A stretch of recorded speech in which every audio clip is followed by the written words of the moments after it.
আরও একটি উড়ালপুল হচ্ছে আগরতলা শহরে। সে অনুযায়ী মাটি পরীক্ষার কাজও শুরু হয়ে গেছে। বৃহস্পতিবার এই কাজের শুভারম্ভ হয়েছে। কর্নেল চৌমুহনীতে দেখা গেছে মাটির পরীক্ষার কাজে নিযুক্ত শ্রমিকরা খনন কাজে হাত দিয়েছে।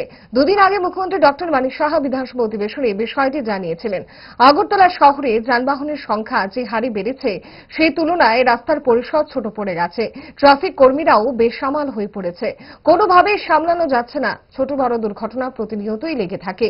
সরকারি ভাষ্য মতে কর্মসংস্থানের বিকল্প ব্যবস্থা হিসেবে নিরুপায় হয়ে প্রচুর যুবক অটো টমটম এগুলো নিয়ে রাস্তায় নেমেছে। এতে করে যানজট বেড়েছে ব্যাপক হারে। তাই প্রয়োজন দেখা দিয়েছে আরও একটি উড়ালপুলের। মানে কাজটা কে লেগে হইতেছে?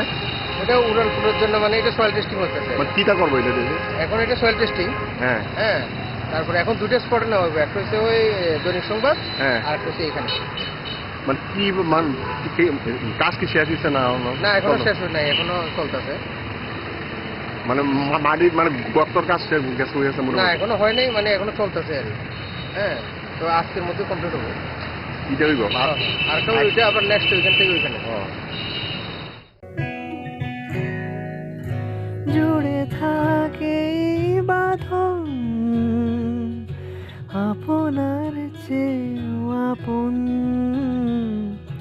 জুড়ে থাকে বাঁধন আপনার চেয়েও আপন।